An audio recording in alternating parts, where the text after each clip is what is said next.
One extra on the set who I guess thought he would just see if Bruce was really a martial artist or was just an actor who was faking it. Hong Kong, 1972.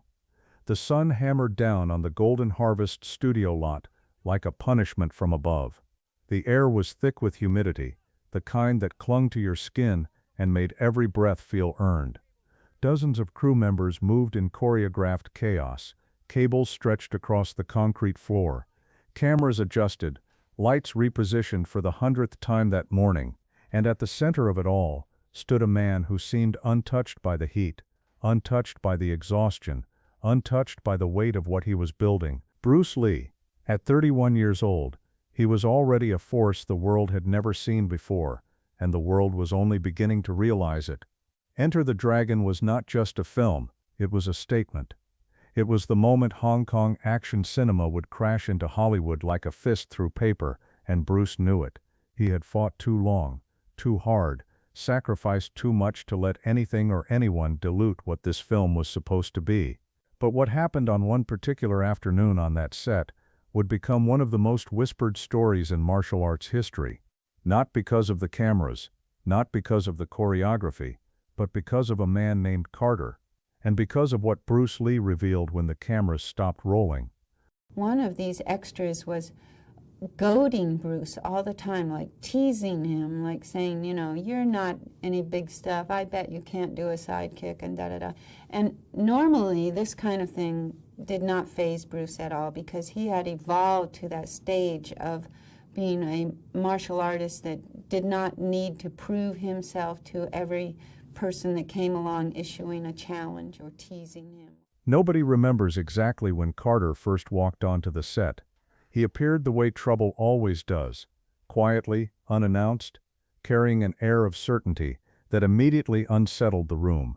Carter was not a newcomer, far from it. He had 15 years in the stunt business, a body built from years of hard falls and harder training, and a reputation earned across a dozen Hong Kong productions. He was old school in every sense, a man who learned his craft from men who learned it from men who bled for it. He respected discipline.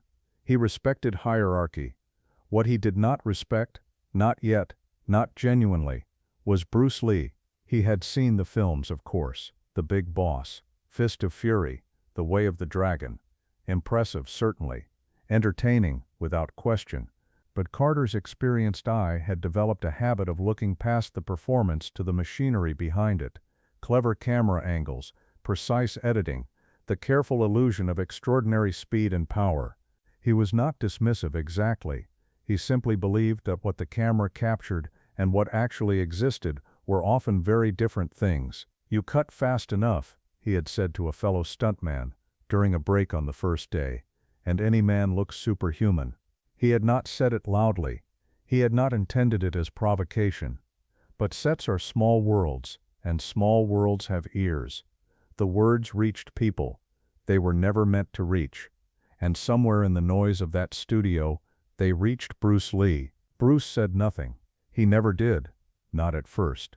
The trouble announced itself during a rehearsal for one of the film's more complex sequences, a multi-person confrontation requiring tight coordination between principals and stunt performers. Bruce had spent the morning drilling the choreography with a precision that bordered on obsession.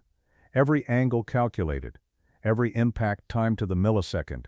For Bruce, a film fight was not simply violence performed for a camera, it was a conversation, a philosophy expressed through movement. Every sequence had to be truthful, even when it was fiction.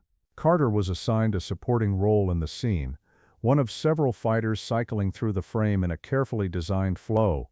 The mechanics were straightforward, the timing established through 3 previous rehearsals. All Carter had to do was follow the pattern. He didn't follow the pattern. In the middle of the 4th take, Carter deviated. What the camera recorded in that split second was ambiguous. What the people standing 10 feet away saw was not. Carter had shifted his weight, changed his angle, redirected a strike that was supposed to graze Bruce's shoulder, and aimed it somewhere it was never supposed to go, whether it was a test of reflexes, whether it was an assertion of physical presence, whether it was, on some level, an attempt to embarrass the man that half the world was beginning to call the greatest martial artist alive. No one who was there that day has ever agreed on the answer. What everyone agrees on is what happened next. Bruce moved, not away, not defensively, not with the instinct of a man surprised. He moved with the fluid certainty of someone who had already seen the attack before it happened, a sidestep so clean, so effortless, that Carter's altered strike cut through empty air as though Bruce had never been there at all. It was over in less than a second. No stumble, no wasted motion, no sound except the soft displacement of air where Bruce had been standing. The camera kept rolling for exactly 3 more seconds. Then someone called cut.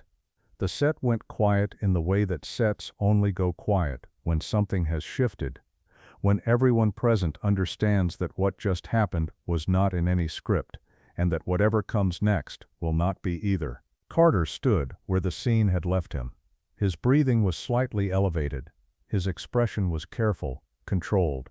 The face of a man who was deciding in real time how to interpret what had just occurred, and more importantly, how to present it. Bruce had not moved far. He stood perhaps 8 feet away, facing Carter with an expression that was, by all accounts, completely unreadable. Not angry, not cold, not the theatrical intensity he wore during performance, simply present, watching. The crew existed in suspended animation around them. Carter spoke first. "Lucky reflex," he said. His tone was measured, almost conversational. "I've seen faster." It was a small thing to say, and it was, by any reasonable interpretation, a very large thing to say. Bruce looked at him for a moment without responding. Then he took a few steps closer. Not threatening, not aggressive, simply closing the distance between them until they stood in the kind of proximity that makes avoidance impossible. "I know what you think," Bruce said quietly. His English was precise, deliberate. "I know what you've been saying." Carter didn't deny it. He held Bruce's gaze with the confidence of a man who had decided that retreat was worse than engagement. "I think what I see," he said. "Camera makes everything look better than it is." Bruce nodded slowly, as if the answer confirmed something he had already known. "You want to know what it looks like without the camera," Bruce said. It was not quite a question. Carter glanced around at the crew, the grips, the assistants, the actors standing at the edges of the scene, everyone watching now, everyone understanding. Then he looked back at Bruce. "I'll spare," he said, "if you're willing." The words landed on the set like a stone dropped into still water. Bruce Lee was under no obligation to respond to this. He was the star of this production. He was, by the assessment of virtually every serious martial artist who had worked with him, in a category so far removed from the average stunt performer that the comparison itself was almost meaningless. He did not need to prove anything, not to Carter, not to anyone watching. He said yes. They moved to a clearing at the side of the set, a wide flat space that the crew wordlessly arranged themselves around, forming a loose perimeter, without anyone issuing instructions. This was not planned. There was no referee, no format, no formal structure. 2 men, a concrete floor, and 15 years of unspoken challenge between them. Carter moved into a fighting stance with the assurance of someone who had done this many times. His posture was solid, weight distributed, guard up, the practical form of a man trained in traditional methods and hardened by real experience. He was not small, he was not slow. He was, by the standards of any reasonable assessment, a formidable physical specimen. Bruce stood across from him and did almost nothing. That was the first thing Carter would remember later. Not the speed, not the impact, the stillness.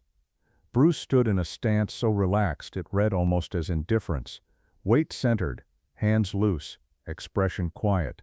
Nothing in his posture announced what was coming. There was no performance, no intimidation, no attempt to project threat. He simply waited. Carter moved first. A probing combination, fast, clean, the kind of strike sequence designed to measure range and response. It was good. Against most opponents, it would have been excellent. Bruce wasn't there. Again, that same quality of movement, not backward, not sideways, but simply gone from where he had been, relocated to a position that Carter hadn't planned for, with a timing that made the entire combination feel like it had been thrown at a shadow. Bruce's counter was immediate and precise, a single controlled strike to Carter's shoulder that carried enough force to communicate, with complete clarity, that it could have been significantly harder. Carter reset. His breathing had changed slightly. His expression had not. He came again faster this time, committing more, going to combinations he reserved for opponents who had proven they deserved them. And here the witnesses would later struggle to describe what they saw, because language has limited tools for articulating movement at a speed the eye can register, but the brain cannot fully process. Bruce was operating at a different frequency. He slipped. He redirected. He read Carter's intentions before Carter had finished forming them. Every attack was met not with force, but with precision, the minimum necessary movement to neutralize the maximum incoming threat. It was, in the truest sense, effortless. Not the effortlessness of a man who found things easy, but the effortlessness of a man who had paid such an extraordinary price in preparation that execution required no conscious thought at all. And then he began to talk. This was the part that nobody expected. Not Carter, not the crew standing at the perimeter, watching in the concentrated silence of people, witnessing something they would spend the rest of their lives trying to describe accurately. While moving, while sparring, while simultaneously neutralizing every attack Carter produced, Bruce Lee began to explain what Carter was doing wrong. Not cruelly, not with contempt, with the focused attention of a teacher who had found a student worth addressing.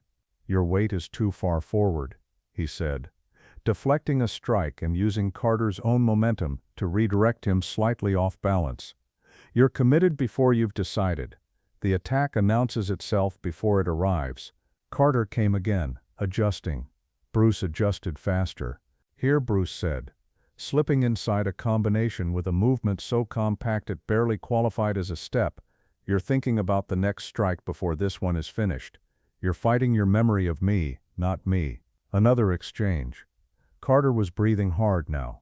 Not from exhaustion, the encounter had lasted less than 3 minutes, but from the specific strain of continuous effort that produces no result, the physical experience of throwing everything you have at something that simply isn't affected by it. "Your guard drops on your left side when you throw your right hand," Bruce said, and as he said it, he demonstrated not striking, simply touching the precise point Carter had left exposed, tapping it gently, the way a professor marks an error on a page. "Anyone who knows you will end the conversation there." Carter threw a kick, powerful, technically correct, the kind of technique that ended most confrontations when it landed. Bruce caught it, not stopped it, caught it, controlling the leg with both hands, removing all of Carter's momentum from the equation, holding him in a position of absolute vulnerability for exactly long enough to make the point. Then he let go. He stepped back. He lowered his hands. "You're strong," Bruce said, and there was no condescension in it. "Your foundation is real. You've worked hard, but you're fighting like you're trying to hit someone. You have to stop trying to hit someone." Carter stood across from him, chest heaving, processing what had just happened to him. Not injury. Bruce had not hurt him, not in any physical sense. Something else. The specific humility of a man who has just discovered, in the clearest possible terms, the precise location of the ceiling he did not know was above him. The crew remained silent. Bruce looked at Carter for a long moment, not with triumph, not with satisfaction, but with something that the people closest to them described afterward as recognition, as if he was looking at someone he understood completely, because he had stood in the same place himself, once, a long time ago. "The camera doesn't show you what I am," Bruce said quietly. "It only shows you what I choose to let you see." He turned and walked back toward the set. Anyway, they had a little back and forth there, and by the time it was over, in about 30 seconds' time, the young man was a true believer, and Bruce accomplished this in good nature, did not hurt the young man, but certainly showed him that he was a true martial artist and very skilled and knowledgeable. Enter the Dragon wrapped its principal photography and went on to become exactly what Bruce had known it would be, a film that changed the world's understanding of what martial arts cinema could be, what an Asian action star could mean to global audiences, what one man's absolute refusal to compromise his vision could produce when aligned with genuine, devastating physical ability. Carter finished his work on the production. He never spoke publicly about what happened that afternoon on the studio lot. The few people who knew him well said he became, in the years that followed, a quieter man, more precise in his movements, more careful with his words, the kind of person who, when asked about Bruce Lee, would pause before answering, as if searching for language equal to the subject. Bruce Lee died on July 20, 1973, before Enter the Dragon was released. He was 32 years old. The world mourned him with an intensity that surprised even those who had known him best, not simply for the films, not simply for the technique, but for the philosophy that had animated everything he did. Be water. Absorb what is useful. The art of fighting without fighting. He had proven it. That afternoon on the lot, against a man who had come to test him, he had offered something more lasting than a demonstration of dominance. He had offered a lesson. The lesson was this: mastery does not announce itself. It does not need to. It simply waits, still and unhurried, and when the challenge arrives, it does not fight back. It teaches. But here is the question that lingers, the one that the people who were there have turned over quietly for more than 50 years, the one that has no clean answer. Did Carter walk away diminished, or did he walk away, for the first time in 15 years, genuinely educated?